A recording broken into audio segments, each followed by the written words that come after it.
Bonjour et bienvenue sur Outlaw Wargame. Aujourd'hui on se retrouve pour un nouvel épisode de Watch My Army.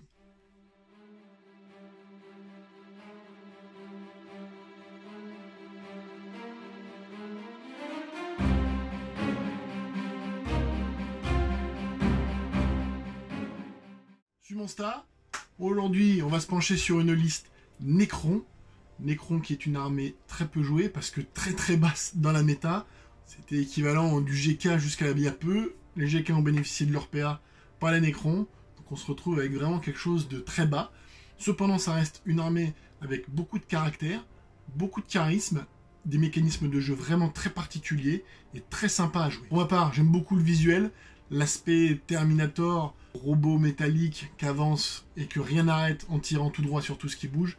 J'aime beaucoup. La liste a été construite en fonction des unités que j'aime jouer, tout en gardant forcément un aspect compétitif, avec des choses qu'on n'a pas forcément l'habitude de voir et d'autres forcément plus courantes. L'articulation est assez basique, mais malgré ça, je vous ai dégagé 2 ou 3 petites astuces que vous pourrez éventuellement utiliser pendant vos parties, et je vous expliquerai par la suite. On se retrouve devant la liste, et à l'issue de la présentation de la liste, on enchaînera sur les petits combos, les petites manigances que l'on peut faire avec cette liste Necron.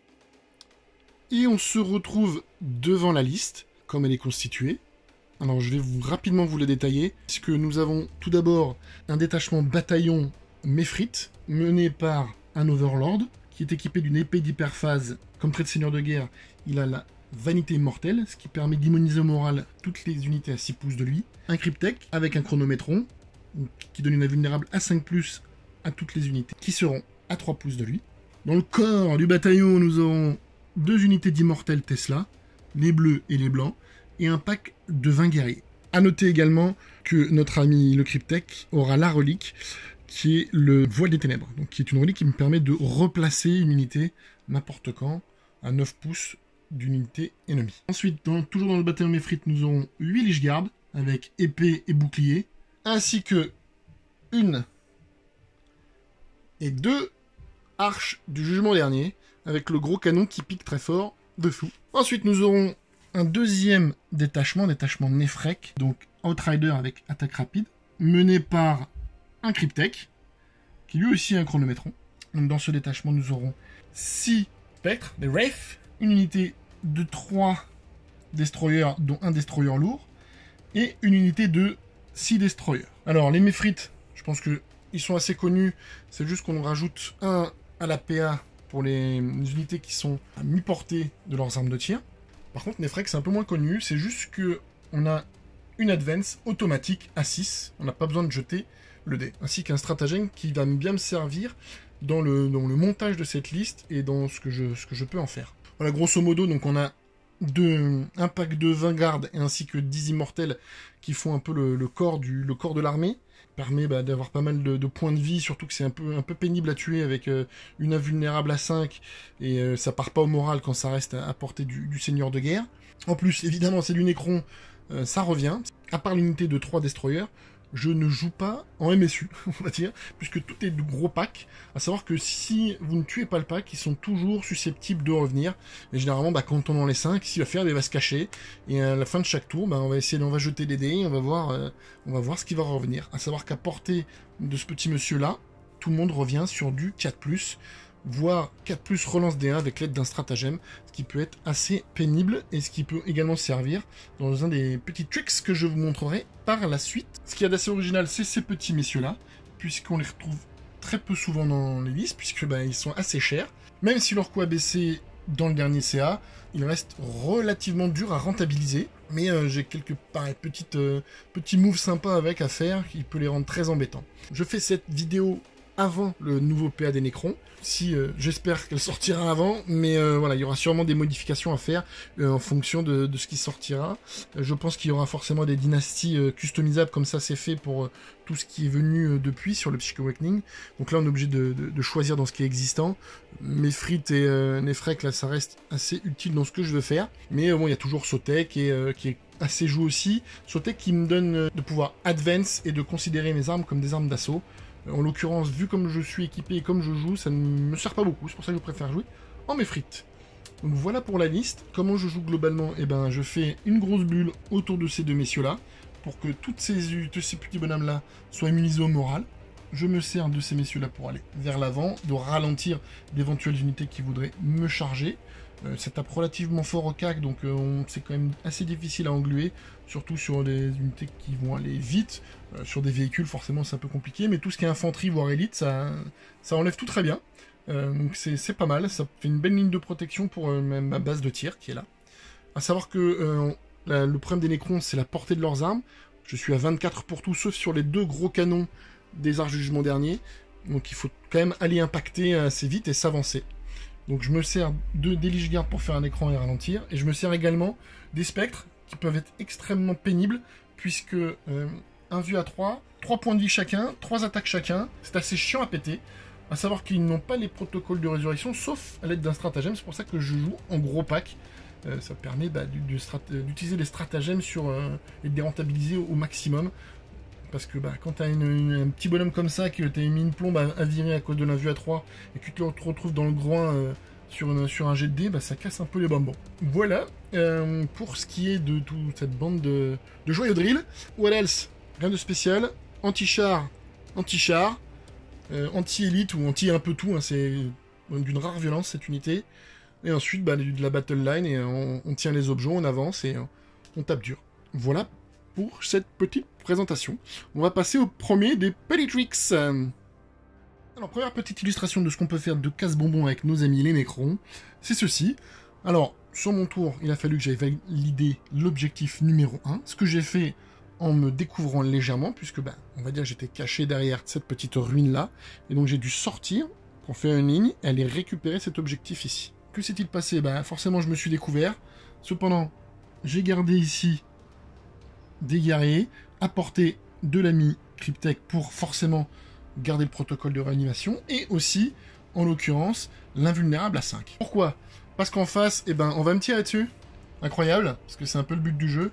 Donc nous avons ici potentiellement 3 unités de 5 et une de 4 d'intercesseurs, Imperial Fist, donc plus ou moins réputé pour être violent au tir. Donc là, on peut se dire que mon unité va mourir, je vais me la faire laver complètement. L'avantage de ce que j'ai fait ici, et j'en ferai l'illustration juste après, c'est que j'ai certes du monde à portée, donc même certains seront à mi-portée, donc ils vont tirer 2 fois sur mes guerriers. Cependant, je pense que une unité ne pourra pas me tuer l'intégralité de l'unité. Donc je vais retirer mes pertes, et à un moment donné, mes 2 petits bonhommes qui seront derrière, ils seront à l'abri. Et oui, c'est un peu le but, et que tant qu'il en reste un vivant, on peut les faire revenir. On va donc jeter quelques dés, on va en prendre 10 pour cette unité-là. Elle est à mi-portée de celui qui est le plus près. Ils vont toucher sur du 3. Pas de relance parce que il n'y a pas de capitaine. Ils ne font pas de 6. Ils blesseront sur du 4. Là, il y a un 6, c'est dommage. Et j'ai donc 4 saves à faire. On va les faire tout de suite. C'est, on va dire, doctrine tactique, PA-2. Je suis en pleine pampa, donc pas de couvert. Cependant, j'ai mon invulnérable à 5 donné par l'ami Cryptek. Il y en a 3 qui meurent. J'ai retiré mes pertes, forcément les plus proches des ennemis, pour limiter leur nombre de tirs. La deuxième unité maintenant est à plus de 15 pouces. On va dire qu'elle a bougé. Elle ne va donc faire que 5 tirs. Donc un 6 qui génère une touche en plus. Donc 5 touches. Blesse toujours sur du 4. Et nous avons uniquement 2 blessures. Toujours pareil, invulnérable à 5. Je rate les 2. Mes 2 derniers guerriers qui étaient ici disparaissent. Et maintenant, l'adversaire va activer l'unité qui est ici la dernière, les 4. Mais cependant, qu'est-ce qui se passe? On n'a plus personne. Et ils ont plus de ligne de vue sur des gains. Donc, le tour va se finir. On va dire que le test de morale sera réussi. Voire, j'aurais mis à portée aussi mon Overlord qui leur donnera l'immunité au moral. Fin de tour, à moi de jouer. J'ai eu 5 pertes, donc je jette 5 dés pour chacun de mes morts. Sur un 4+, il revient. J'ai relativement du bol, puisque sur les 5 qui sont morts, j'en récupère 4. Donc là, je peux les mettre en cohésion d'unité à plus d'1 pouce d'un ennemi. Donc je peux les remettre ici. Ici à 2 pouces. Ici à 2 pouces. Et ici à 2 pouces. Non seulement je récupère la distance que j'ai perdue, mais en plus ça va être à moi de bouger. et éventuellement me mettre moi à mi-portée des ennemis pour ensuite leur taper dessus. Donc c'était un double tricks, 2 tricks en un, puisque vous avez pu voir que grâce au respawn de mes guerriers, j'ai pu gagner du terrain, qui est une des choses très importantes à faire, puisque comme je vous l'ai dit tout à l'heure, on a peu de portée avec nos armes, et ça nous permet ainsi de gagner facilement du terrain, avant même la phase de mouvement. Voici pour la première petite combine. Alors la deuxième petite combine va être proposée pour nos amis les Lich Guard. En fait c'est assez simple, c'est juste l'illustration d'un stratagème qui est peu utilisé, et que je trouve très très fort sur ces messieurs-là, à savoir que nos amis Imperial Fist vont tirer sur eux, afin de les tuer, c'est le but du jeu toujours. À cette distance-là, ça fait potentiellement 20 tirs. Je dis potentiellement parce qu'avec des 6, ça peut en faire plus. Au début, dès que l'unité de Lich Guard est ciblée, je vais déclarer l'utilisation d'un stratagème qui s'appelle amplification du champ de dispersion. C'est assez simple. Mon invue à 4+, grâce au bouclier, va devenir une invulnérable à 3+, ce qui est déjà pas négligeable. Mais en plus, sur des 6, sur mes saves, je vais renvoyer des mortels dans la tronche des Primaris. Donc double intérêt, vu que c'est pour toute la phase de tir. Non seulement je protège mon unité en lui donnant une invue à 3+, je fais ensuite assez peur à l'adversaire, à savoir que si tu tires dessus, tu vas te ramasser des mortels, c'est assez pénible, et ça donne pas envie de tirer dessus. Enfin, ça me permet d'avoir cette unité-là qui va peut-être survivre, sachant qu'on a aussi les protocoles de résurrection dessus, une fois que la phase sera terminée, la phase de tir en l'occurrence, puisque là il n'y aura que du tir. Et en plus, ça veut dire qu'il faut gérer ces messieurs-là qui sont très très pénibles. Moi je trouve que c'est un stratagème et une unité qui se combinent très bien et qui peuvent la rendre très très pénible. Donc on va faire juste un petit essai pour l'illustrer avec des dés. J'ai donc pris 20 dés. Le joueur Imperial Fist va activer cette unité pour la faire défourailler sur les Lich Guard. Donc 20 dés sur du 3+. Il y a 3-6 qui vont donner donc 3 touches supplémentaires. On va dire toujours pareil qu'il n'y a pas de capitaine à porter. Donc ces touches, force 4 sur endurance 5, c'est aussi l'avantage de cette unité. Elle va donc être blessée sur du 5+, en l'occurrence sur de nombre d'unités, surtout quand on a du Daka comme ça, c'est assez fort. Donc 5+, ça fait quelques blessures. Et maintenant, je vais tenter des invulnérables à 3+. J'en réussis toutes sauf une. Donc, comme ils ont 2 points de vie, on n'a pas un qui meurt. Et ensuite, je renvoie une mortelle sur ces messieurs. Il y en a un qui perdra un point de vie. Donc, au final, on se retrouve à 1 partout. Donc, à savoir que là, j'ai illustré, c'est 1 dégât pour 1 dégât. Grosso modo, c'est un peu ce que ça fait. Je suis pas très bon en maths, mais on va dire, allez, à vue de nez, c'est ce que ça fait sur la plupart des tirs.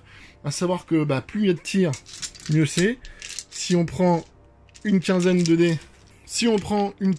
on va voir qu'on fait presque autant de ratés que de 6. Voilà. 2 ratés, de 6. Donc on renvoie 2 mortels dans le nez. Et en plus, on perdra qu'un petit bonhomme qui pourrait éventuellement revenir après sur un 5+, puisque, comme tout le monde, dans une armée Necron, il a le protocole de résurrection. Voilà, donc c'est une unité qui est pénible, qui peut engluer, bloquer longtemps d'autres unités, qui peut taper assez fort. Il y a également un stratagème pour leur donner plus 1 en force, stratagème qui s'appelle champ disruptif, donc ils sont force 6 avec les petites épées, ça leur fait quand même force 7, ce qui est dans la plupart des cas suffisant pour blesser à 3+, à part sur du véhicule lourd. Donc ça fait vraiment une unité qui est peu jouée, mais que j'aime beaucoup, et qui est fait pénible et efficace. Je vous parle pas de sa durée de vie éventuelle sur des objets, et à savoir éventuellement le petit trick que je vous ai monté juste avant. Si on passe l'invue à 3+, ensuite on a un Cryptek qui est derrière pour les faire revenir sur du 4, et qu'en plus on peut pas tuer intégralement l'unité, puisqu'il y en a un qui sera caché, ça devient tout de suite très très compliqué de les enlever. Et voilà pour ce deuxième petit instant manigance. Et donc pour ce troisième petit mouvement Tricks Moves, on se retrouve avec nos amis les Spectres qui ont un peu pris la salade, puisque on va dire que sur 6 il m'en reste plus que 3. Ça change pas grand chose à ce que je veux faire et vous montrer. Donc vous voyez, ils sont ici, ils sont assez loin de nos amis les Primaris. Et le but, quel est-il? C'est d'aller évidemment les engager. On est au début de mon tour. Je suis très loin, évidemment j'ai pas d'arme de tir. Je veux faire cesser les leurs de tir, donc qu'est-ce que je vais faire?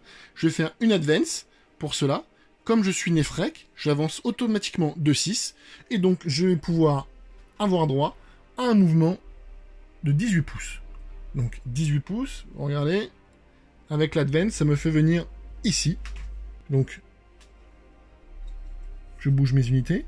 Ici, on voit que je peux les faire bouger au travers de décors comme s'ils n'étaient pas là. Ils ont déjà cette règle par eux-mêmes, mais bon, dans mon cas, comme j'utilise cette unité qui a cette aptitude dans leur fiche technique, et les destroyers qui ont le vol, ça n'a pas grand intérêt, mais ça permet, dans certains cas, si on utilise des unités qui ont un autre mot-clé qui ne leur permet pas de traverser les décors, comme de l'infanterie, eh ben, ça peut être pratique pour passer au travers de ce genre de choses sans perdre de mouvement.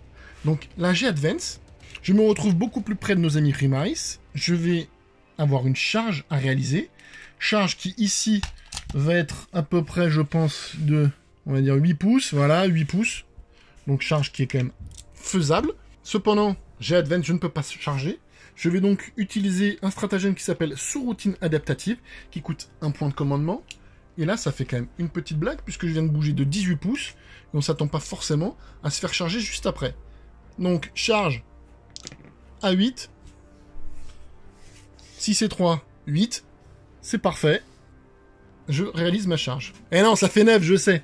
Ma charge est faite. Je me retrouve ici, au contact, au combat. Après activation, on va dire que dans le meilleur des cas, j'ai enlevé 4 Primaris sur 5. Il m'en reste un que j'ai réussi à graber avec ma consolidation, mon activation plus ma consolidation. Au début du tour Imperial Fist, j'ai été impacté par une autre unité de Primaris. On va dire qu'il m'enlève un Wraith. On s'en fout, il est mort. Mais bon, mon unité est toujours au corps à corps. En contre-attaque, j'aurais pu enlever un bonhomme, voire 2. Ce qui me laisse quand même mon unité loquée au corps à corps. Cependant, l'avantage de ces messieurs, c'est que non seulement ils désengagent, ils chargent. Donc je vais pouvoir me désengager et éventuellement aller chercher des cibles qui seraient derrière, peut-être plus intéressantes, comme du véhicule, comme en l'occurrence du Centurion ou des personnages. Cependant, je peux utiliser un stratagème qui peut s'avérer assez pénible, puisque on va dire que pour m'enlever 4 spectres, il a dû mettre quand même pas mal de ressources. C'est 2 points de commandement. Et là, je vais envoyer 4 dés, et sur chaque 5, on aura un spectre qui va revenir. Je récupère 2. Toujours pareil, je les positionne en cohésion avec le reste de l'unité. Et je viens donc de gagner 2, le socle, 1, 5 pouces, 6 pouces avec ce socle-là, juste avec le respawn de mes spectres. Spectres qui vont ensuite se désengager, bouger de leur mouvement standard 12 pouces, parce que on va dire que je ne vais pas utiliser à chaque fois le stratagème pour l'advance et charge, et ensuite pouvoir aller impacter derrière. Voilà pour ce petit tricks avec les Wraiths, qui sont une unité vraiment, vraiment sympathique, que j'aime beaucoup utiliser. Et voilà, je vous ai présenté 3-4 astuces avec ma liste, comme je la joue. J'ai pas fait le tour de tout, juste vous avez eu des choses qui sont assez génériques, assez faisables par, on va dire, somme toute, toutes les listes. Spécifiquement, dans la mine, ce qui est important de noter, c'est je joue Nefrek pour 2 choses, c'est avoir l'advance à 6 automatique sur les spectres, c'est assez important. Il me permet de les faire bouger très vite où je veux, et éventuellement d'aller impacter très vite les unités que je veux tuer ou engluer. Également, Nefrek, pourquoi? Parce que pour un point de commandement, je peux mettre une unité d'infanterie en téléportarium, comme ça se fait beaucoup dans mes codex, sauf que là, c'est limité à cette dynastie. Alors, pourquoi je le fais? C'était forcément pour mettre en téléportarium un pack de destroyers. Destroyers qui sont très souvent ciblés, parce que forcément, c'est la grosse unité très puissante Necron, et on essaie généralement de s'en débarrasser très vite. Donc, si j'ai pas le T1, ça me permet de les planquer, d'en mettre 6 ou 3 en fonction du pack que je veux enlever, en téléportarium, et à mon T2, arriver à les poser à peu près où je veux sur la table, avec mes 24 pouces de portée de tir, et puis arroser sur ce qui m'aura dérangé. Je n'ai pas parlé également, mais un destroyer qui tire est un destroyer qui tire avec un protocole d'extermination, qui permet une full reroll des blessures et des touches, donc fatalement, quand on pose en fait 6 destroyers qui reroll tout, peut vite impacter très fort et vite enlever à peu près n'importe quoi, parce que PA-3, des 3 dégâts, 3 tirs par bonhomme, ça commence à piquer très très fort, et donc on peut enlever beaucoup de choses à l'aide de ces petits messieurs-là, qui ont le vol de l'infanterie, donc on peut les cacher dans des décors, les faire traverser, ressortir, en utilisant évidemment les astuces que j'ai montrées. Ils sont soumis au protocole de réanimation, donc si on veut les nettoyer, tous les nettoyer, donc ça demande de la ressource. Et en fait, c'est ce qui est pénible avec les Necrons, c'est qu'il faut mettre beaucoup de ressources pour enlever un gros pack à chaque fois. Et le but, c'est ça, c'est d'obliger l'adversaire à faire des choses. Je voudrais également revenir sur l'utilisation du voile des ténèbres que j'ai pas montré parce que c'est assez basique et il y a d'autres choses dans d'autres codex qui font à peu près la même chose. Juste que moi, la manière dont je l'utilise, généralement, ce n'est pas sur forcément les Lich Guard, comme on pourrait le croire, pour ensuite les envoyer et faire une charge, et tenter une charge à neuf sur quelque chose. Sachant que les charges à neuf, il arrive régulièrement de les rater, même avec une relance. Sachant que avec mon bataillon et mon Outrider, je n'ai que 9 points de commandement. J'en utilise beaucoup sur les Wraiths. J'essaie d'en utiliser au moins une fois par tour sur les Destroyers, donc ça va extrêmement vite. Donc je limite les rerolls. Forcer une charge qui est susceptible de rater, c'est pas quelque chose forcément que j'apprécie ou que j'aime. Ce que j'aime bien par contre, c'est projeter un pack ou d'IMO ou mon gros pack de guerriers. Le pack de guerriers avec 20 bonhommes peut m'étaler sur 2, 3, voire 4 objectifs s'ils ont été placés vraiment proches. Je peux en cacher une partie pour éventuellement les faire survivre à la réplique adverse. Et se retrouver avec un pack de 20 guerriers qui est susceptible de revenir en plein milieu de la table, et ben ça me permet aussi de protéger d'autres unités qui peuvent être plus impactantes et qui peuvent aussi leur donner un peu plus de durée de vie sur la partie. Savoir que le voile est utilisable dès le premier tour, chose qu'on peut faire pour aller se positionner direct. Si un adversaire a laissé un trou, c'est mal positionné, on peut envoyer direct ou les 20 guerriers ou des immortels. Des immortels, ça prend pas beaucoup de place l'un dans l'autre, donc ça permet quand même, avec une portée de 24 pouces sur du Tesla, d'aller se mettre à un endroit où on peut laver des packs de boys, ce genre de choses, assez vite, et dès le premier tour. Donc ça peut être très handicapant pour l'adversaire. Donc voici pour cette liste, voici pour son utilisation. C'était assez court, le but c'était de faire assez vite sur une armée qui forcément est peu jouée, mais surtout est très connue, dont les mécanismes sont devenus un peu routiniers. Toujours est-il que si certains d'entre vous n'ont pas l'habitude de les affronter, vous aurez peut-être quelques clés dans ce que je donne. Ceux qui les jouent et veulent éventuellement tester de nouvelles choses le peuvent, sachant que j'ai pas réinventé la poudre et on se retrouve avec des choses quand même relativement standardisées et basiques avec cette armée qui est somme toute assez courte en profondeur d'unité jouable et en termes d'unité létale et violente. Il ne me reste plus qu'à vous remercier d'avoir regardé, à vous demander un petit pouce bleu si vous avez aimé, un petit commentaire, j'y réponds. Si vous avez une petite remarque, un petit tricks en plus que vous pouvez me soumettre, quelque chose que vous voudriez voir, n'hésitez pas à visiter la page Tipeee, le Utip, aider la chaîne dans sa progression. J'ai également ouvert une boutique sur Teespring. Si vous voulez soutenir la chaîne et afficher aux yeux de tout le monde ce soutien, je vais m'en commander, évidemment, mais avec le confinement dans lequel nous sommes toujours plongés, je ne vais pas les recevoir maintenant, donc attends un petit peu, et bientôt, vous verrez des beaux t-shirts Outlaw ici, devant la caméra. Merci à vous, très bientôt, au revoir.